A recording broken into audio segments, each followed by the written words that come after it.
Hello दोस्तों, तो एक बार फिर से स्वागत है आपका न्यूट्रिशन की इस वन शॉट क्लास में। तो आज से हमारा सेकंड यूनिट यानी आज हमारा सेकंड यूनिट का वन शॉट होने वाला है। इससे पहले हमने फर्स्ट यूनिट का वन शॉट कंप्लीट कर चुके हैं। अगर उसको नहीं देखा तो उसको देख लीजिए, उसके बाद आइए इसको देखिए। आपका हर एक चैप्टर एक वन शॉट में कंप्लीट होने वाला है। तो सेकंड यूनिट जो हमारा है वो क्या है, हमारा कार्बोहाइड्रेट है। इसका नाम क्या है, कार्बोहाइड्रेट है। तो कार्बोहाइड्रेट को आज हम लोग पूरा कंप्लीट कर देंगे। ज़्यादा बड़ा चैप्टर नहीं होने वाला, आपका 40 से 45 मिनट में चैप्टर पूरा कंप्लीट हो जाएगा। मैक्स टू मैक्स 40 से 45 मिनट लगेगा, इससे ज़्यादा नहीं लगने वाला है।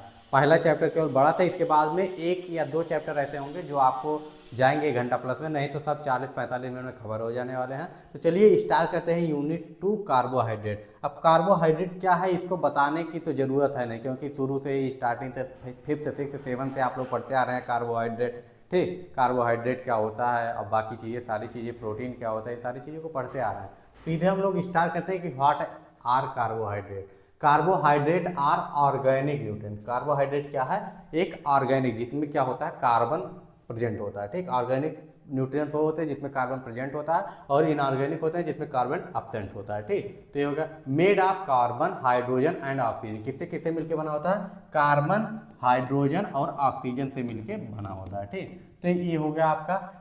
और इसमें क्या होता है, and they are main source of energy. आप लोगों को पता होगा मेन सोर्स ऑफ एनर्जी है 4 किलो कैलोरी एनर्जी 1 ग्राम में मिलता है। यानी 1 ग्राम अगर कार्बोहाइड्रेट आप खा रहे हैं तो उसमें 4 किलो कैलोरी आपको मिलने वाला है। सबसे ज़्यादा किस में मिलता है, कल हमने बताया फैट में 9 किलो कैलोरी। ठीक, 1 ग्राम में। अब अगर इसको डिफाइन करना हो तो क्या होगा, carbohydrate are a energy giving nutrient of nutrients found mainly in किसमें, सीरियल्स में, शुगर्स में, फ्रूट में, वेजिटेबल्स में। ठीक, तो ये आपका सिंपल डेफिनेशन हो गया। सिंपली अगर इसको डिफाइन करना चाहिए कार्बोहाइड्रेट, अगर आपको थोड़ा प्रोफेशनली डिफाइन करना है तो carbohydrate are a organic nutrient made of carbon hydrogen and oxygen and they are a main source of energy of the body. ठीक, तो ये हो गया आपका डेफिनेशन।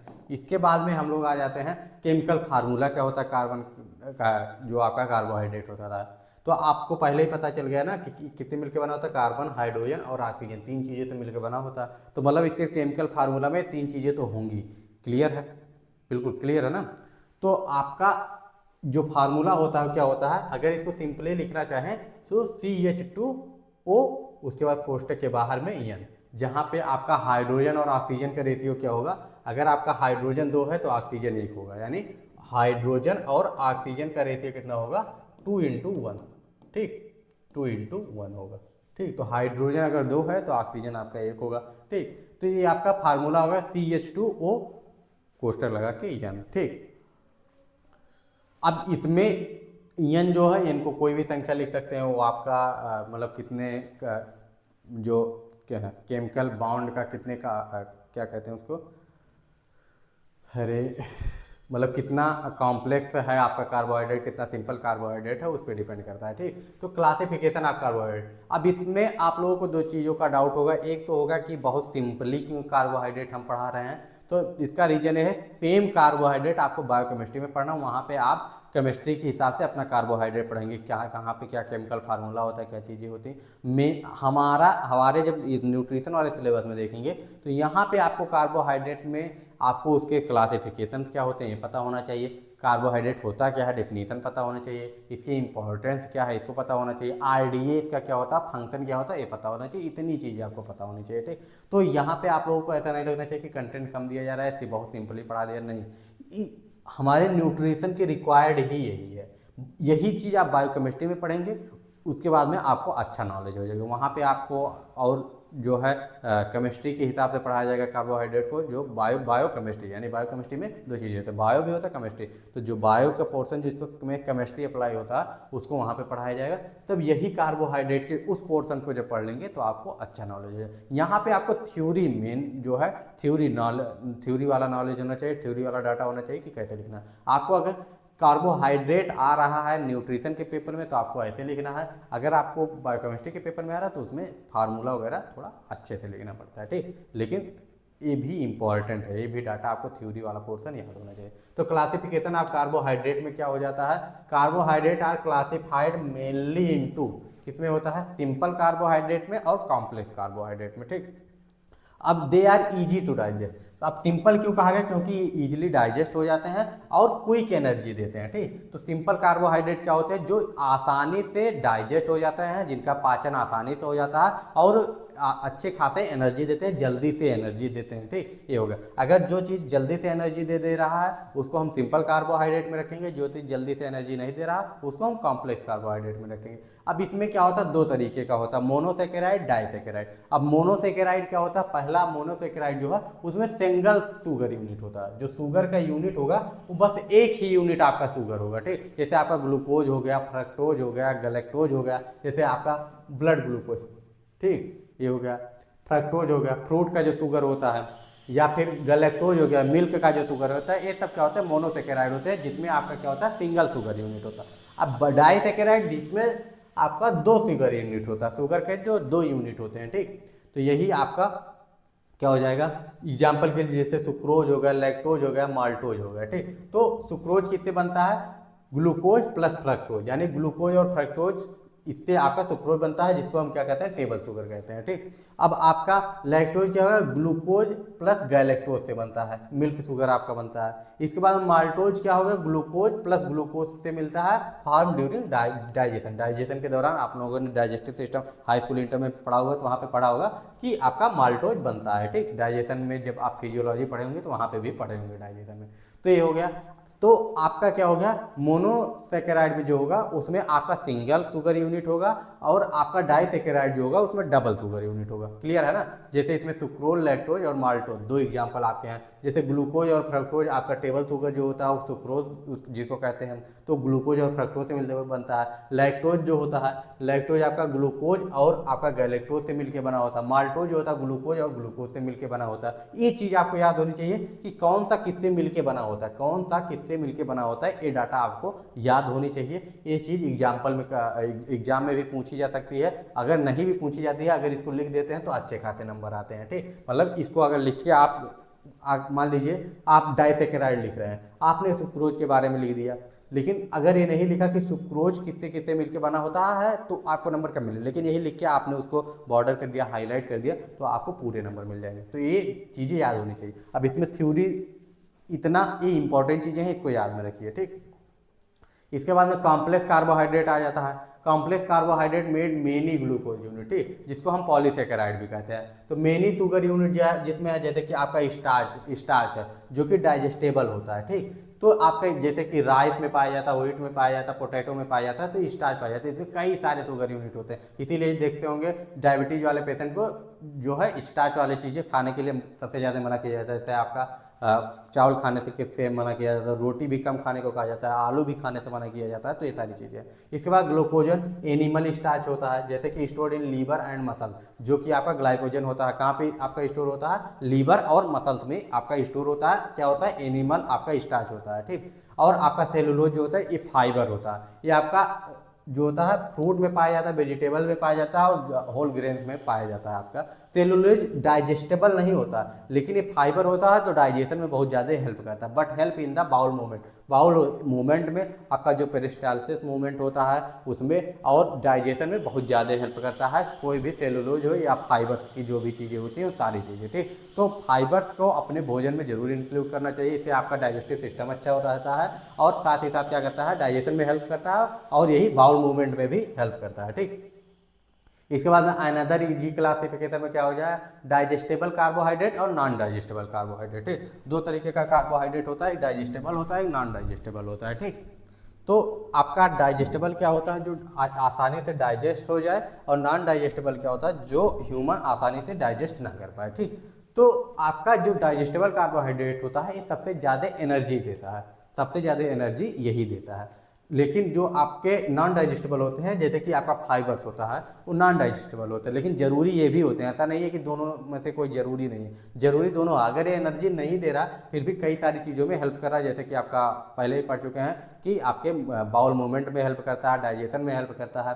ठीक, तो डाइजेस्टेबल कार्बोहाइड्रेट कौन कौन से हैं, जैसे ग्लूकोज हो गया, शुगर हो गया, स्टार्च हो गया, ग्लाइकोजन हो गया, तो ये आपके क्या हो जाते हैं, डाइजेस्टेबल में आ जाते हैं। ठीक, शुगर तो नहीं है पे, मतलब टेबल शुगर की बात कर रहा है, लेकिन वो लिखने की भाषा में मेड के लिए नहीं चाहिए। ठीक, इसके बाद में आपका नॉन डाइजेस्टेबल में क्या हो जाएगा, ग्लाइकोजन हो जाएगा, हेमीसेलुलोज हो जाएगा, पेक्टिन्स हो जाएंगे, ठीक। तो ये आपके नॉन डाइजेस्टेबल में आपके आ जाते हैं। ये सब इसमें क्या होता है, फाइबर से ज़्यादा होते हैं एक इन कार्बोहाइड्रेट में। तो ऐसा भी आपसे क्वेश्चन पूछा जा सकता है कि ऐसा इसमें से कौन सा नॉन डाइजेस्टेबल कार्बोहाइड्रेट है, या ऐसा कौन सा इसमें से कार्बोहाइड्रेट है जो जो जिसमें फाइबर पाया जाता है। तो इन सबको याद रखना आपको जरूरी है, ठीक। इसके बाद में आ जाता है कंपोजिशन ऑफ कार्बोहाइड्रेट। कार्बोहाइड्रेट के कंपोजिशन क्या है, तो आपका चाहे वो स्टार्च हो, शुगर हो या फिर सेलुलोज हो, इनके कंपोजिशन क्या होते हैं, तीन टाइप का, ये तीन मेनली जो आपको है, चाहे वो आपका मोनोसेकेराइड हो, डाइसेकेराइड हो, या फिर आपका जो कॉम्प्लेक्स हो, सिंपल हो, इससे नहीं मतलब है, लेकिन आपका पॉलीसेकेराइड हो, आप उसका कंपोजिशन क्या होता है, किस किस चीज़ों से मिलकर आपका कार्बोहाइड्रेट बना होता है, इस चीज़ के बारे में देखते हैं। तो व्हाट डज कंपोजिशन मीन्स, ठीक। कंपोजिशन का मतलब क्या होता है, कंपोजिशन का मतलब होता है कार्बोहाइड्रेट जो है किन किन चीज़ों से मिला हो, made of and in which form they are presented in food, ठीक। यानी किस फॉर्म में वो फूड में प्रेजेंट है और किस किस चीज़ों से मिलके बना हुआ है, ये हो गया उसका कंपोजिशन, ठीक। तो आपके फूड में यानी आपके खाने में कार्बोहाइड्रेट किस किस चीज़ों से किस रूप में प्रेजेंट है और किन किन चीज़ों से मिलके बना हुआ है। तो किन किन चीज़ों से मिलके बना हुआ है ये चीज़ तो हम लोग पहले भी देख चुके हैं कि कार्बन, हाइड्रोजन और ऑक्सीजन से मिलकर बना होता है, जिसमें हाइड्रोजन और ऑक्सीजन का जो है अनुपात होता है वो 2:1 होता है, ठीक। इस चीज़ को देख चुके हैं। Carbohydrate are organic compound made of carbon, hydrogen and oxygen. Generally in the ratio of the hydrogen and oxygen का 2:1 हो जाता है। लाइक वाटर H2, जैसे कि आपका H2O होता है वाटर में, जैसे हाइड्रोजन और ऑक्सीजन का रेशियो होता है वैसे ही सेम इसमें भी होता है। That is why they are called the hydrates of carbon, ठीक। इसीलिए इसको क्या कहा जाता है, हाइड्रेट्स ऑफ कार्बन। अब इसके बाद में form of carbohydrate in food. Food में कार्बोहाइड्रेट कितने प्रकार के, कितने टाइप के पाए जाते हैं, तो तीन टाइप के पाए जाते हैं। कॉम्प्लेक्स पाया जाता है, सिंपल पाया जाता है और आपका डाइटरी फाइबर पाया जाता है, ठीक। यानी हमारे फूड में तीन तरीके के मिलेंगे। पहला स्टार्च या तो कॉम्प्लेक्स होगा, या तो सिंपल होगा यानी मोनोसेकेराइड या डाइसेकेराइड होगा, या तो पॉलीसेकेराइड होगा, या तो फाइबर्स के रूप में पाया जाएगा जैसे कि सेलुलोज, सेलुलोज, ये सारी चीज़ें हो गई। अब इसमें हमारा क्या आ जाता है, स्टार्च। सबसे पहला आता है कॉम्प्लेक्स कार्बोहाइड्रेट, है ना। स्टार्च आपका कॉम्प्लेक्स कार्बोहाइड्रेट है। तो ये क्या है, starch is a complex carbohydrate made of many glucose unit. Starch जो होता है कॉम्प्लेक्स होता है यानी पॉलीसेकेराइड होता है, ठीक। पॉलीसेकेराइड होता है। तो पॉलीसेकेराइड में क्या होता है, कई सारे आपके जो क्या है ग्लूकोज यूनिट है उनसे मिलके बना होता है। अब कई सारे ग्लूकोज यूनिट से मिलके बना होता है, इसीलिए इसको क्या कहते हैं, पॉलीसेकेराइड कहते हैं, क्योंकि कई सारा, पॉली का मतलब बहुत सारे मेनी होता है और सेकेराइड का मतलब आपका हो गया ग्लूकोज यूनिट। पॉली मतलब मेनी और सेकेराइड मतलब शुगर, ठीक। तो कई सारे शुगर के यूनिट, कई सारे ग्लूकोज के यूनिट से मिलकर बना होता है, इसीलिए इसको पॉलीसेकेराइड कहते हैं। तो polysaccharide many sugar unit join together, ठीक। तो पॉलीसेकेराइड में क्या होता है, बहुत सारे शुगर यूनिट जो होते हैं एक साथ में ज्वाइन हो जाते हैं। जल्दी से कमेंट करके बताइए कि आपको ये जो लेक्चर है समझ में आ रहा है कि नहीं, और अगर कोई भी प्रॉब्लम हो तो कमेंट करके पूछ लीजिएगा, ठीक। साथ ही साथ में टेलीग्राम का लिंक, आपके इंस्टाग्राम का लिंक डिस्क्रिप्शन में दिया हुआ है, उसको भी जरूर ज्वाइन कीजिए। और इस वन शॉट से आपको कितना बेनिफिट हो रहा है कमेंट करके जरूर बताइएगा। तो डाइजेशन ऑफ स्टार्च है, starch digestion is slow because it is complex, ठीक। स्टार्च का जो डाइजेशन होता है, अब इसमें अगर डाइजेशन के बारे में स्टार्च की बात किया जाए तो ये बहुत स्लो होता है क्योंकि ये कॉम्प्लेक्स होता है। जाहिर सी बात है, कोई अगर कॉम्प्लेक्स चीज़ है, जैसे कोई कठिन सवाल है तो उसको सॉल्व करने में टाइम लगता है, लेकिन कोई आसान सा सवाल है, जैसे आपसे कोई पूछ ले कि 2 × 2 कितना होता है, तो 4 आसानी से बता लेंगे। लेकिन वही पूछ ले आपसे कि आपसे पूछ ले रहा है कि 949 × 501 कितना होगा, तो इसमें टाइम लगेगा ना, क्योंकि इसको कैलकुलेट करने में टाइम लगेगा। उसी तरीके से कॉम्प्लेक्स जो कार्बोहाइड्रेट है उसको तोड़ने में, डाइजेशन करने में बॉडी को टाइम लगता है, लेकिन सिंपल कार्बोहाइड्रेट को उतना टाइम नहीं लगता। It broken down step by step. इसका जो ब्रोकन डाउन होता है वो स्टेप बाय स्टेप होगा। पहले स्टार्च रहेगा, स्टार्च से माल्टोज बनेगा, माल्टोज से ग्लूकोज बनेगा, और ये प्रोसेस आप लोग डाइजेस्टिव सिस्टम में के फिजियोलॉजी में पहले ही पढ़ चुके हैं, तो यहाँ पे बताने की कोई जरूरत नहीं है। तो आपका स्टार्च का जो डाइजेशन होता है कॉम्प्लेक्स प्रोसेस होता है। तो इसमें क्या होता है, सबसे पहले स्टार्च से माल्टोज बनेगा, माल्टोज से ग्लूकोज बनेगा। अब glucose is finally absorb into the blood and given energy. Finally glucose जो होता है वो क्या होता है, एब्जॉर्ब होता है आपके बॉडी में और बॉडी से वहाँ से आपको एनर्जी मिल जाता है। मेन कैरेक्टरिस्टिक क्या है आपके, यानी अगर स्टार्च के कैरेक्टरिस्टिक को देखा जाए कि स्टार्च का मेन कैरेक्टरिस्टिक्स क्या होता है, तो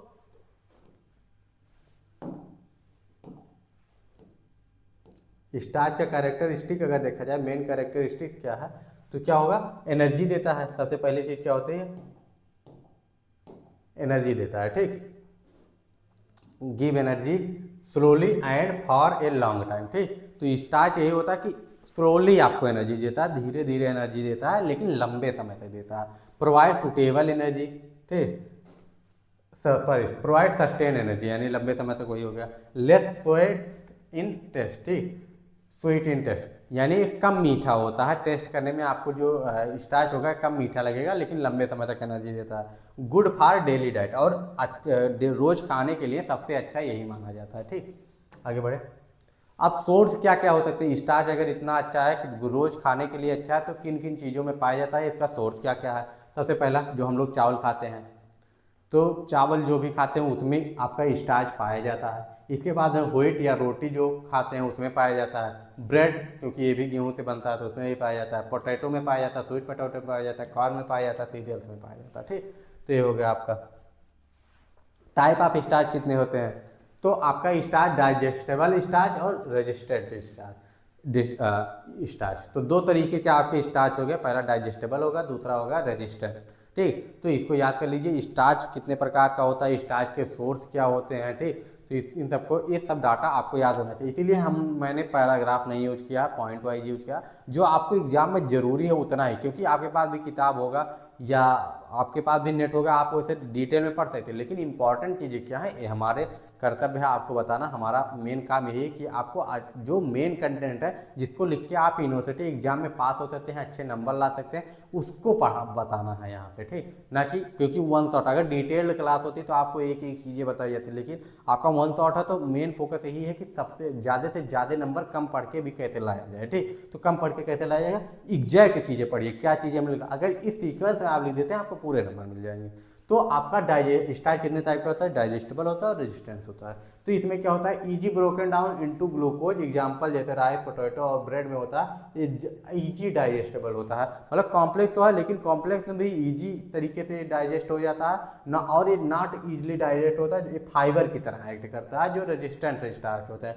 जैसे क्वाइल्ड राइस हो गया, पोटैटो हो गया, फिर रॉ बनाना हो गया, इन सारी चीज़ों में ये होता है, ठीक। इसके बाद शुगर, ठीक ठीक,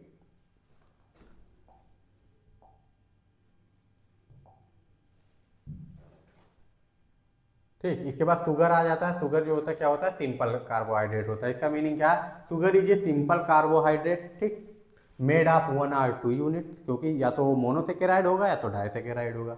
शुगर की quick energy because it is digestive fast. अब एक क्विक एनर्जी क्यों देता है, इसीलिए देता है क्योंकि जल्दी से डाइजेस्ट हो सकता है, आसानी से डाइजेस्ट हो सकता है, आसानी से पच सकता है। टाइप ऑफ शुगर क्या होते हैं, दे आर मेनली 2 टाइप, ठीक, मेनली 2 टाइप के होता है। आप कितने, 2 टाइप के कौन कौन से होते हैं शुगर भी, इसको भी देख लीजिए। एक मोनोसेकेराइड होता है, एक डाइसेकेराइड होता है, पहले भी पढ़ चुके हैं। सिंगल शुगर यूनिट होता है, मोनो मतलब 1 और सेकेराइड मतलब 2, ठीक। एग्जाम्पल के लिए ग्लूकोज, फ्रक्टोज, गैलेक्टोज, ठीक, ये आपने इस सबको पहले भी देख लिया।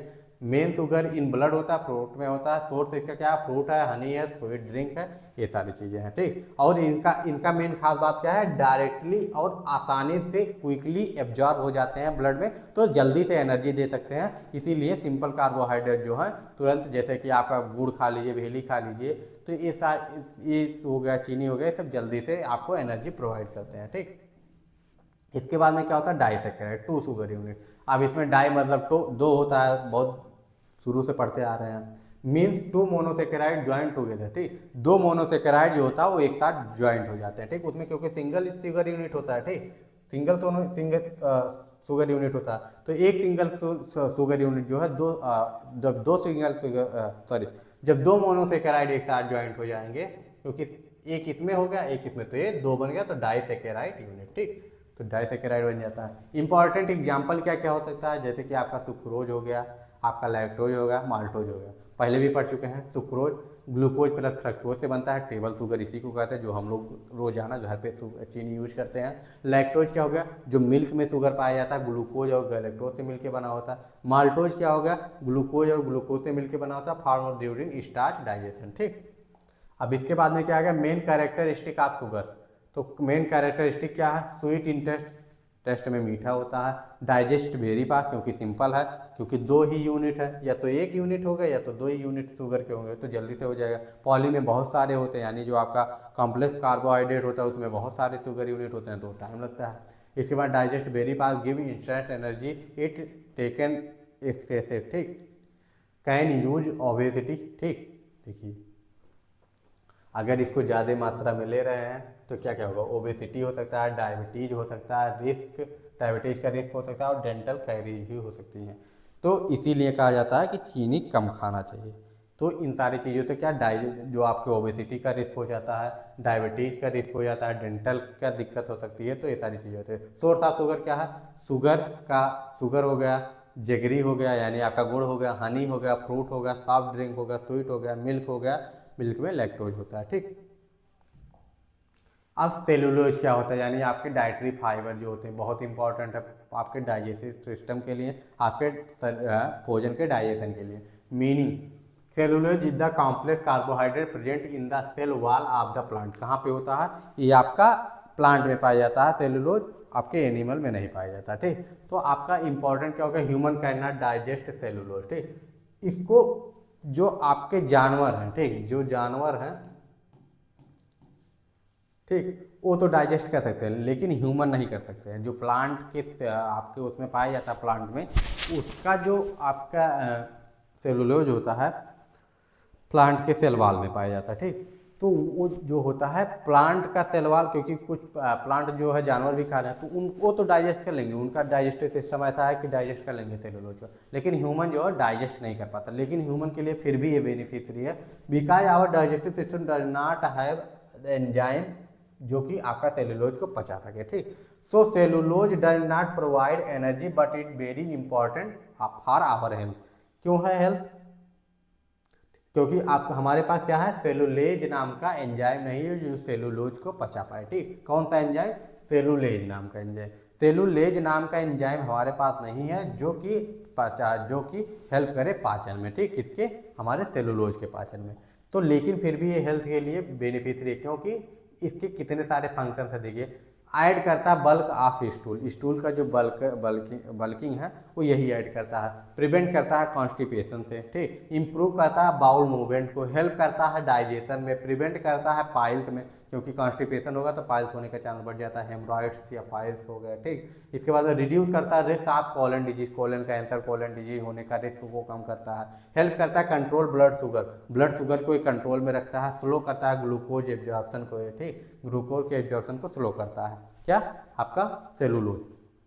हेल्प करता है कंट्रोल कोलेस्ट्रॉल को कंट्रोल करता है। Give fullness, help in the weight control में जितनी सारी दिक्कतें आपको शुगर खाने से होती हैं, वो सारी चीज़ों का प्रिवेंट एक करता है। ठीक, एडिशनल हेल्प भी करता है कोलन के डिजीज के लिए, कॉन्स्टिपेशन के लिए, आपके इतने सारे बेनिफिट हैं आपके। तो इसके लिए हाई फाइबर डाइट आपको खाना चाहिए। सोर्स क्या क्या है, ये सारी चीज़ें इसीलिए डॉक्टर रिकमेंड करते हैं। ग्रीन लीफी वेजिटेबल्स हो गए, ठीक, इसको खाना चाहिए। फ्रूट्स हो गए, चाहे वो एप्पल हो, गोवा हो या फिर पपाया हो, ये सारी चीज़ों को खाना चाहिए। होल ग्रेन्स, चाहे वो ब्राउन राइस हो, वाइट राइस, होल व्हीट जो भी है सबको खाना चाहिए। वो देखिए ब्राउन राइस यहाँ पे लिया गया है, जिसको यूपी वाले जो पूर्वांचल होंगे भुजिया चावल कहते हैं। ठीक, एक वाइट होता है चावल में, ठीक, एक चावल में वाइट होता है, उसी को अगर पानी में डाल के पका दिया जाता है तो वो ब्राउन हो जाता है, उसको वो ज़्यादा बेनिफिट करता है। ठीक, उसमें सेलुलोज ज़्यादा होता है। पल्से एंड लेगुमेंट्स हो गया, सलाद हो गया, वेजिटेबल्स हो गए, और आपका, ठीक, तो इतनी सारी चीज़ें हो गई। ग्रीन लिफी वेजिटेबल्स हो गए, या फिर फ्रूट्स हो गया, होल ग्रेन्स हो गया, पल्सेज हो गए, इन सारी चीज़ों में सेलुलोज अच्छी मात्रा में पाया जाता है। और सेलुलोज जो है कितना बेनिफिशियरी है ये आप लोग देख ही चुके होंगे। अब समरी एक बार देख लेते हैं।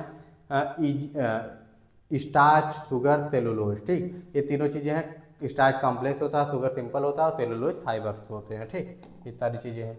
अब इस बार रिकमेंड डेली अलाउंस, ये क्या होता है? आरडीए। ये आपको हर एक चैप्टर में मिलेगा कि आपको डेली कितना कार्बोहाइड्रेट कंज्यूम करना है, आपके वेट के हिसाब से, सॉरी आपके एज के हिसाब से, आप फीमेल हैं कि फीमेल हैं, आप प्रेग्नेंट हैं या लैक्टेटिंग मदर हैं, इन सब के हिसाब से इसको मतलब हर एक चीज़ में, प्रोटीन में भी आप पढ़ेंगे, फैट में भी आप पढ़ेंगे, कार्बोहाइड्रेट में भी पढ़ेंगे। तो ज़्यादा लोड नहीं देना है। इस यूनिट में आपको ये बता दे रहे हैं कि आरडीए होता क्या। आगे की यूनिट में ये नहीं बताया जाएगा कि आरडीए क्या होता, बस प्रोटीन का आरडीए क्या है, फैट का आरडीए क्या है, इसको पढ़ा दिया जाएगा। तो यहाँ पे आरडीए क्या होता है इसको भी यहीं पे ऐड कर दिए हैं। Meaning and definition, recommended daily allowance. Recommended daily allowance मतलब रोज कितना एक नॉर्मल व्यक्ति को खाना है, कितना एक लैक्टेटिंग मदर को चाहिए, कितना एक्स्ट्रा चाहिए, अगर किसी की सर्जरी वगैरह हुई है तो उस कंडीशन में क्या चाहिए। तो ये सारी चीज़ें हैं कि कितना कार्बोहाइड्रेट लेना है। ठीक, तो recommend daily allowance is a average amount of nutrient that should be taken daily to maintain normal health. जितना जितना लें कि उससे आपका क्या हो जाए, नॉर्मल हेल्थ आपका मेंटेन रहे, support growth and body function, prevent deficiency and disease. ठीक, डिफिशियंसी और डिजीज प्रिवेंट रहे। अगर सिंपल वर्ड में कहा जाए तो आरडीए क्या होता है, daily requirement amount of nutrient for the healthy person. ठीक, एक हेल्दी पर्सन के लिए डेली रिक्वायर्ड अमाउंट क्या है न्यूट्रिएंट्स का, वही होता है आरडीए, रिकमेंडेड डेली अलाउंस। यानी रोज कितना आपको कार्बोहाइड्रेट चाहिए, कितना भोजन में लेना चाहिए, ये सारी चीज़ें। Why RDA is important, RDA important क्यों है? RDA is important because it help to plan a balance diet. ठीक, किस चीज़ में हेल्प करता है?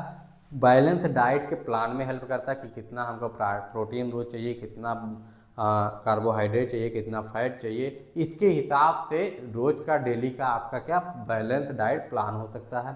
प्रिवेंट करता है माल न्यूट्रिशन ना, अगर आरडीए रहेगा तो इससे ना कोई पर्सन अंडर न्यूट्रिएंट्स होगा, ना जो है क्या होगा, ओवर न्यूट्रिएंट्स होगा। Maintain proper growth and development, proper growth and development को मेंटेन करता है। Meet extra need in pregnancy, extra need pregnancy में जो नीड एक्स्ट्रा होती है प्रेगनेंसी में, लैक्टेशन में या चाइल्डहुड में, वो भी पूरा हो जाता है। क्योंकि ये आपकी एज के हिसाब से, आपके कंडीशन के हिसाब से इसको क्या किया जाता है, डिजाइन किया जाता है, इसको अलाउ किया जाता है कि अगर प्रेग्नेंट मदर है तो उसको कितना एक्स्ट्रा देना है, मतलब एक नॉर्मल एडल्ट से कितना एक्स्ट्रा देना है, लैक्टेटिंग मदर है तो कितना एक्स्ट्रा देना है, चाइल्डहुड बच्चा है तो उसके लिए कितना कार्बोहाइड्रेट नेसेसरी है। ये सब साइंटिफिक डाटा पहले से ही है। सपोर्ट रिकवरी इन इलनेस, अगर कोई किसी को कोई बीमारी हो गई है तो उसमें कौन क्या चीज़ें ज़्यादा देनी है, क्या चीज़ें कम देनी है, ये भी सपोर्ट उसमें सपोर्ट करता है। गाइड करता है हॉस्पिटल्स में, हॉस्टल्स में और कम्युनिटी में न्यूट्रिएंट प्रोग्राम में। ठीक, तो ये सारी चीज़ें जब आप किसी हॉस्पिटल में भर्ती होंगे या किसी कम्युनिटी प्रोग्राम में जाएंगे तो वहाँ पे इसको गाइड किया जाता है डॉक्टर्स के द्वारा, नर्सेज के द्वारा कि कितना क्या खाना है। जैसे कहा जाता है कि दाल का पानी पीजिए, क्यों? क्योंकि प्रोटीन की रिक्वायरमेंट ज़्यादा है। ठीक, आपका डिजीज कंडीशन के हिसाब से, जैसे आपका डायबिटीज हो गया तो उसे मना किया जाता है कि आलू मत खाइए, चावल मत खाइए। ठीक, तो ये सारी चीज़ें हो गई, तो इन सारी चीज़ों को यूज किया जाता है। आरडीए आप carbohydrate, carbohydrate should provide a major share of energy in our diet. ठीक, कार्बोहाइड्रेट जो है क्या करता है, प्रोवाइड करता है मेजर शेयर, सबसे ज़्यादा, बहुत बड़ा शेयर, सबसे ज़्यादा तो नहीं कह सकते लेकिन मेजर शेयर जो है यही प्रोवाइड करता है किस चीज़ में, आपके डाइट में। Carbohydrate requirement 55 to 65% of total daily calorie. ठीक, यानी आपके शरीर में सबसे ज़्यादा जो कैलोरी की पूर्ति होती है वो कहाँ से होती है, कार्बोहाइड्रेट से होती है। Should come from the carbohydrate. ठीक, यानी जितना रोज आपको एनर्जी चाहिए, ठीक, मान लीजिए आपको 100 किलो कैलोरी रोज एनर्जी चाहिए अगर, तो उसमें से 50 से 60 किलो कैलोरी आपका क्या, 50 से 60 किलो कैलोरी आपका कौन प्रोवाइड करता है, कार्बोहाइड्रेट ही प्रोवाइड करता है। इन ग्राम्स में 300 से 400 ग्राम रोज आपका पर डे में कितना होता है, पर डे में आपका नॉर्मल एडल्ट का जो पर डे का होता है उसमें 300 से 400 ग्राम क्या होता है आपका, यही कार्बोहाइड्रेट ही प्रोवाइड करता है। यानी डेली अगर आपको 50% अगर ये हो गया तो 50% और आपका अदर से, depend on the age, work and physical activity, इन सारी चीज़ों पे भी डिपेंड करता है। ठीक, तो ये हो गया आपका।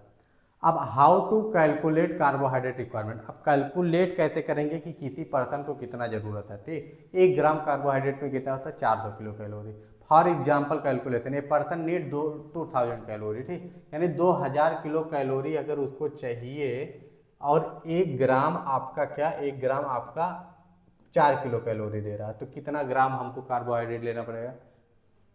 इफ कार्बोहाइड्रेट प्रोवाइड 60% कैलोरी, अगर कार्बोहाइड्रेट 60% कैलोरी प्रोवाइड कर रहा है तो 60% पहले इसका निकाल, 2000 का 60% निकालेंगे तो 1200 किलो कैलोरी आपका कार्बोहाइड्रेट से चाहिए, ठीक। अब 1200 किलो कैलोरी हमको, देखिए सिंपल सा बात है,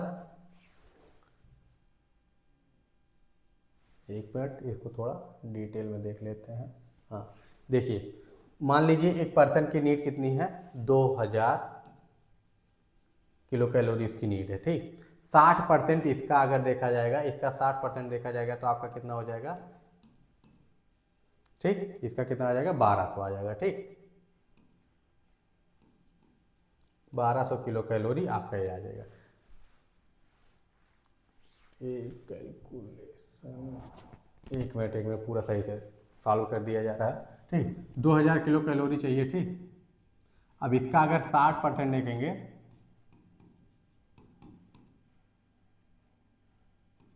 ठीक, तो ये आपका आ गया क्या ना, 1200, ठीक। 1200 अब आपका आ गया कि उसको कार्बोहाइड्रेट से पूरा करना, क्योंकि कार्बोहाइड्रेट 60% दे रहा है। अब कार्बोहाइड्रेट 12% एनर्जी ये है, ठीक, ये सॉरी 1200 किलो कैलोरी है, ठीक, 1200 किलो कैलोरी है, लेकिन हमको किलो कैलोरी में तो हम खाना खाएंगे नहीं, हम खाएंगे ग्राम में। तो ग्राम जिसके, इसके बाद ग्राम में कैसे आप कैलकुलेट कर पाएंगे, तो यहाँ पे आपका जो आपका 1 ग्राम कार्बोहाइड्रेट अगर आप खाएंगे तो 4 किलो कैलोरी मिल रहा है,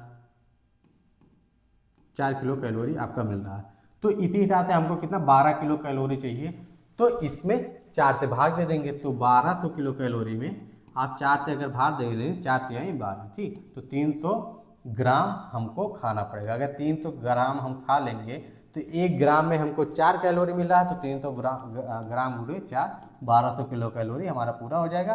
तो 1200 किलो कैलोरी हमारा कार्बोहाइड्रेट से पूरा हो जाएगा, ठीक। तो यही है कि 2000 किलो कैलोरी चाहिए, लेकिन हमको कार्बोहाइड्रेट 2000 किलो कैलोरी टोटल उसको पूरे दिन में चाहिए, लेकिन हमको कार्बोहाइड्रेट से कितना, 60% पूरा करना है। तो 60% अगर कार्बोहाइड्रेट से पूरा करना है तो उसका 60% निकालिए, तो 1200 आ गया। अब 1200 आ गया, लेकिन 1200 किलो कैलोरी आई है, हम किलो कैलोरी में तो खाना खाएंगे नहीं, हम खाएंगे ग्राम में। तो ग्राम, हम 1 ग्राम बराबर कितना होता है, 4 किलो कैलोरी होता है। तो इसको ग्राम में निकालें तो 4 से 1200 में जब 400 भाग दे देंगे तो आपका कितना आ जाएगा, 300 आ जाएगा। तो 300 ग्राम हमको खाना 300 ग्राम खाना नहीं, 300 ग्राम हमको कार्बोहाइड्रेट लेना है, जिससे कि हमारा डेली का 60% तो एनर्जी यहीं से मिल जाएगा, ठीक। ये हो गया, देखिए यहाँ 300 ग्राम आ गया। So carbohydrate intake should be around 300 gram per day, ठीक।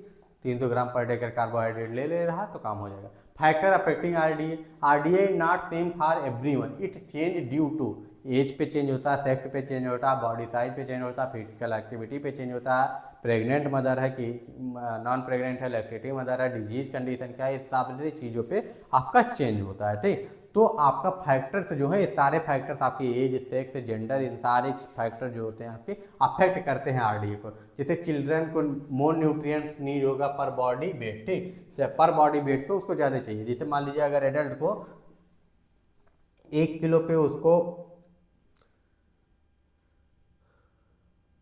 2 ग्राम कार्बोहाइड्रेट चाहिए, तो आपका बच्चे को यही 1 किलो वेट अगर उसका है तो उसको 3 ग्राम चाहिए होगा। तो ये सारी चीज़ें डिपेंड करती हैं कि उसका बॉडी वेट कैसा है, उस पर डिपेंड करता है। Males usually need more calorie, male को ज़्यादा कैलोरी की एनर्जी की नीड होती है, ठीक। Body size and weight, body size कोई 6 फुट का बंदा है तो उसको ज़्यादा एनर्जी की, ज़्यादा कैलोरी की जरूरत होगी, कोई 5 फीट का है तो उसको कम एनर्जी की जरूरत होगी। बिगर बॉडी मोर एनर्जी रिक्वायरमेंट, ठीक। फिजिकल एक्टिविटी, अगर कोई मजदूर है, कोई डेली पूरे दिन भर धूप में खप रहा है, मेहनत कर रहा है तो उसको ज़्यादा हैवी वर्क करने वाले को ज़्यादा चाहिए। कोई ऑफिस में बैठा है तो उसको उतनी एनर्जी की रिक्वायरमेंट नहीं होगी, ठीक। जैसे लेबर हो गए उनको ज़्यादा चाहिए, एथलीट्स हो गए, कोई खिलाड़ी हो गया तो उसको ज़्यादा चाहिए, ठीक। इसके बाद प्रेगनेंसी या लैक्टेशन में क्या होता है, extra energy needed for the baby growth and milk production, ठीक।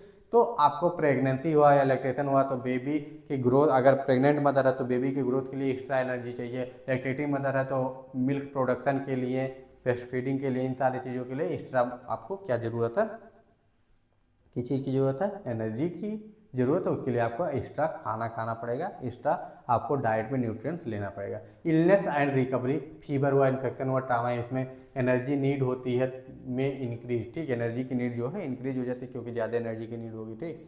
क्लाइमेट, कोल्ड क्लाइमेट हुआ तो हायर एनर्जी रिक्वायरमेंट होती है, ठंड में ज़्यादा एनर्जी की रिक्वायरमेंट होती है बॉडी टेम्परेचर को मेंटेन करने के लिए। अब बैलेंस डाइट RDA डिस्ट्रीब्यूशन क्या होता है इन नॉर्मल हेल्दी एडल्ट में।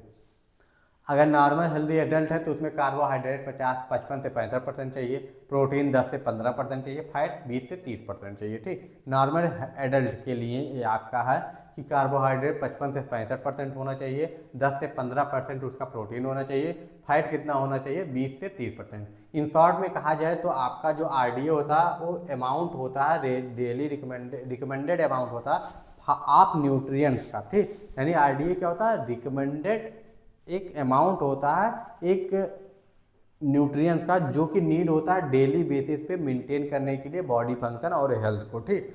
Power carbohydrate RDA 55 to 65% of total energy, जितना दिन में एनर्जी चाहिए, मान लो 2000 किलो कैलोरी अगर चाहिए, ठीक, तो उसमें से 50 से 60 55 से 60% आपका क्या होगा, कार्बोहाइड्रेट ही पूरा करेगा, जैसे 300 से 400 ग्राम पर डे, ठीक। एवरेज, अगर एवरेज एडल्ट है तो फूड ग्रुप्स क्या क्या है, मेन कार्बोहाइड्रेट प्रेजेंट जिसमें हो, जैसे cereals and grain, main source यही होता है, स्टार्च इसमें पाया जाता है, कॉम्प्लेक्स कार्बोहाइड्रेट, रूट्स हो गया, ट्यूब्स हो गए तो इसमें भी स्टार्च पाया जाता है, पल्सेस यानी दालें हो गई इसमें भी स्टार्च और फाइबर पाया जाता है, शुगर या शुगर प्रोडक्ट में तो पाया ही जाएगा, फ्रूट में नेचुरल शुगर पाया जाता है जिसको फ्रक्टोज कहते हैं, और फाइबर्स भी इसमें पाए जाते हैं।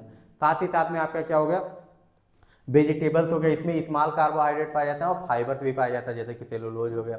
आपका मिल्क या मिल्क प्रोडक्ट में लैक्टोज पाया जाता है, ये भी एक कार्बोहाइड्रेट है। ड्राई फ्रूट में सम आर हाई, कुछ में ज़्यादा पाया जाता है लेकिन नेचुरल शुगर पाया जाता है इसमें, ठीक। जैसे कि आपका अगर एग्जाम्पल के लिए देख ले तो सीरियल्स एंड ग्रेन में राइस, व्हीट, ठीक, ओट्स हो गया, ये सारी चीज़ें हो गई। इसके बाद रागी हो गया, रूट्स एंड ट्यूबर्स में आपको पोटैटो होगा, स्वीट पोटैटो हो गया। इसके बाद में आपका पल्सेज आ गई तो इसमें दाल, चना का दाल, राजमा दाल, ये सारी चीज़ें आपकी आ गई। शुगर में आपका शुगर हो गया, जगरी हो गया यानी गुड़ जिसको कहते हैं, हनी हो गया, स्वीट हो गया, ठीक, जैम हो गया, जेली हो गया, सॉफ्ट ड्रिंक हो गया। इसके बाद में हमारा आ जाता है फ्रूट्स, ठीक, फ्रूट्स में हमारा जो भी फ्रूट्स हैं सभी लगभग मैक्सिमम आ जाते हैं, ठीक। इसके बाद में वेजिटेबल्स हो गए, मिल्क एंड मिल्क प्रोडक्ट हो गए, ड्राई फ्रूट्स हो गए, डेट्स हो गए, ये सारी चीज़ें आपकी इसमें आ जाती हैं।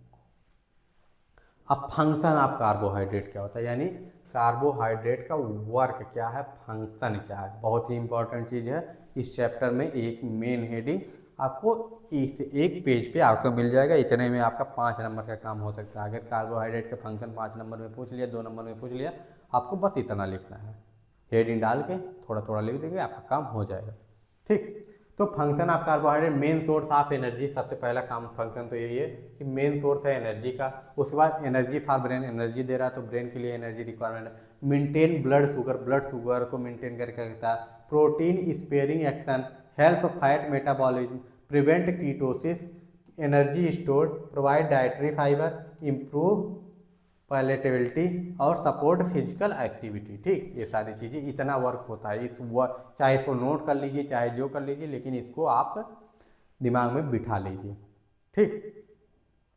इसके नोट्स आपको ऐप पे मिल जाएंगे। Provide energy to the body, ठीक, एनर्जी जो है बॉडी को प्रोवाइड करता है, provide energy to the body 4 kcal per gram में, ठीक। Brain mainly use glucose for proper functioning, ठीक, ब्रेन क्या करता है, मेनली यूज करता है ग्लूकोज को for proper functioning. Maintain blood sugar, blood sugar को मेंटेन करने में हेल्प करता है, मेंटेन करता है normal blood sugar glucose level को, ठीक है, पहले भी हम लोग देख चुके हैं।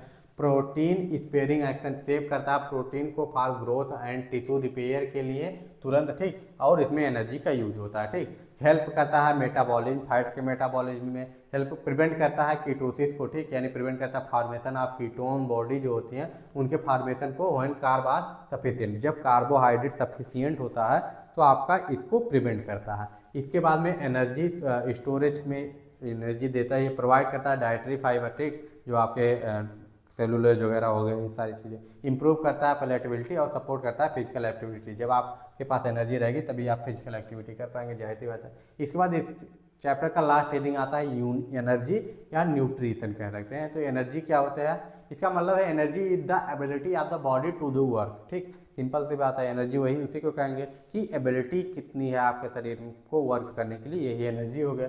In nutrition energy is required for body function के लिए, जैसे ब्रीथ हुआ, हार्ट बीट हुआ, फिजिकल एक्टिविटी के लिए, चलने के लिए, दौड़ने के लिए, बैठने के लिए, उठने के लिए। इसके बाद में ग्रोथ एंड रिपेयर के लिए काम करता है। मेंटेनिंग करता है बॉडी टेम्परेचर का। Energy coming mainly from the food nutrient से। ठीक, यानी जो न्यूट्रिएंट्स हम लेते हैं उन्हीं से एनर्जी आता है, मेनली कार्बोहाइड्रेट हो गया, प्रोटीन हो गया, फैट्स हो गए। अब इसका जो है यूज आप एनर्जी, ठीक, तो किलो कैलोरी में सबसे पहला इसका यूनिट है। ठीक, kilo calorie is the main unit of the nutrient. ठीक, या एनर्जी के लिए आप सबसे मेन जो यूज करते हैं क्या करते हैं, केसीएल। ठीक, किलो कैलोरी। ठीक, अब 1 किलो कैलोरी क्या होता है, 1 किलो कैलोरी को डिफाइन कैसे करेंगे, 10th में पढ़े होंगे, 12th में पढ़े होंगे। 1 किलो कैलोरी का होता है amount of heat required to raise the temperature of एक केजी ऑफ द वाटर। यानी 1 किलो अगर पानी ले लिया जाए, ठीक, 1 किलो पानी ले लिया जाए और उसको क्या किया जाए, उसको गर्म किया जाए। ठीक, अगर उसको गर्म किया जा रहा है, कितने देर में उसका टेम्परेचर 1 डिग्री बढ़ेगा। ठीक, यानी मान लीजिए अगर उसका टेम्परेचर 20 डिग्री सेल्सियस है तो कितने देर में वो 21 डिग्री सेल्सियस, कितने एनर्जी में, ठीक,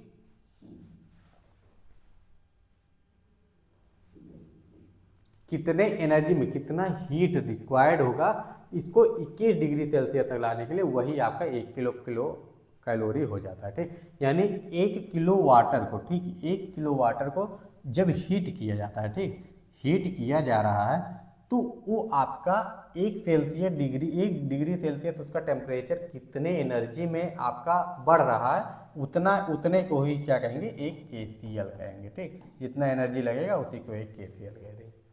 सिंपल, 12th में भी पढ़े होंगे।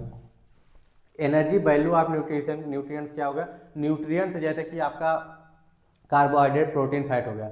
आप पिछले लेक्चर में भी पढ़ चुके हैं फर्स्ट चैप्टर में कि 4 किलो कैलोरी देता है, प्रोटीन भी 4 किलो, लेकिन फैट सबसे ज़्यादा 9 किलो कैलोरी देता है। फैट गिवन मैक्सिमम एनर्जी, तो it is the called the concentrated sugar of the energy. ठीक, कंसंट्रेटेड शुगर ऑफ एनर्जी इसको कहा जाता है। बेसल मेटाबॉलिक रेट, ठीक, बीएमआर क्या होता है, BMR is the minimum amount of the energy required by the body at the complete rest to carry out vital function like breathing, heart beat, circulation, kidney function, maintain of the body temperature. BMR क्या होता है, energy needed to keep the person alive. ठीक, कितना energy जरूरत है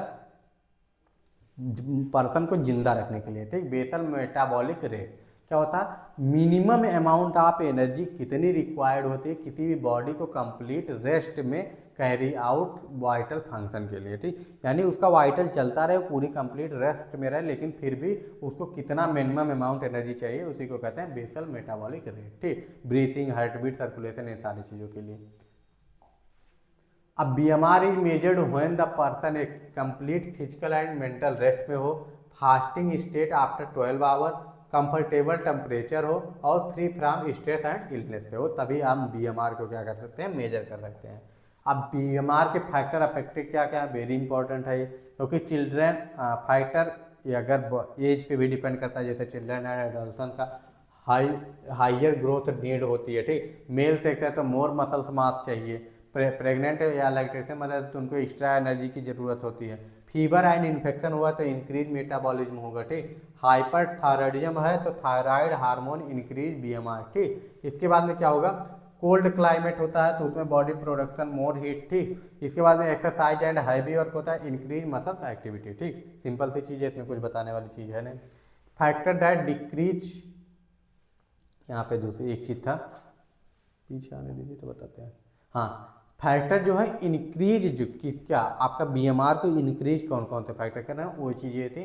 जैसे child और adolescent में हायर ग्रोथ की नीड होती है तो बीएमआर इंक्रीज होता है। मेल सेक्स में ज़्यादा आपको मसल मास की जरूरत होती है, प्रेग्नेंट में ज़्यादा एनर्जी की जरूरत है, फीवर या इन्फेक्शन में ज़्यादा आपको मेटाबॉलिक इंक्रीज होता है, मेटाबॉलिक रेट। हाइपरथायरॉयडिज्म में भी वही कंडीशन है, कोल्ड क्लाइमेट हुआ, एक्सरसाइज कर रहे हैं तो भी, तो इन सारी कंडीशन में आपका क्या होता है, बीएमआर इंक्रीज होता है। और डिक्रीज कब होता है, किन किन कंडीशन में, ओल्ड एज हो गया, फीमेल सेक्स में लेस मसल मास होते हैं, ठीक, कंपेयर टू मेल, इसके बाद में आपका माल न्यूट्रिशन है तो भी हुआ, बॉडी रिड्यूस एनर्जी यूज, ठीक, हाइपरथायरॉयडिज्म हुआ, वार्म क्लाइमेट है, गर्म मौसम है, या फिर लैक ऑफ फिजिकल एक्टिविटी, इन सारे कंडीशनों में बीएमआर कम होता है, ठीक। इसके बाद total energy required, daily energy कितनी रिक्वायर्ड होती है, ये person daily energy need depend on, किन किन चीज़ों पे डिपेंड करेगा कि आपको रोज कितना एनर्जी की ज़रूरत है, कितना आपको एनर्जी चाहिए।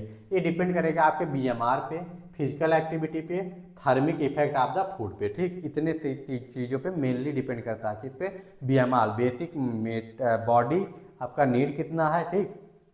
यानी बीएमआर में क्या होता है, बेसिक बॉडी नीड देखा जाता है ना। फिजिकल एक्टिविटी, एक्स्ट्रा क्या फिजिकल एक्टिविटी कर रहे हैं, थर्मिक इफेक्ट क्या है, यानी गर्म मौसम है, ठंडा मौसम है, एनर्जी नीड, डाइजेशन के लिए कितना खाना खा रहे हैं, क्या खा रहे हैं, इस सारी चीज़ों पे डिपेंड करता है, ठीक। Important of energy in body, simple सा है, आप लोगों को उसे पता होगा। ग्रोथ एंड डेवलपमेंट के लिए, मेंटेन करने के लिए बॉडी टेम्परेचर को, मस्कुलर एक्टिविटी के लिए, डाइजेशन एंड एब्जॉर्प्शन के लिए ज़रूरत है, मेटाबॉलिक फंक्शन के लिए ज़रूरत है, रिपेयर एंड हीलिंग के लिए ज़रूरत है, ठीक। इसके बाद में बस इतना।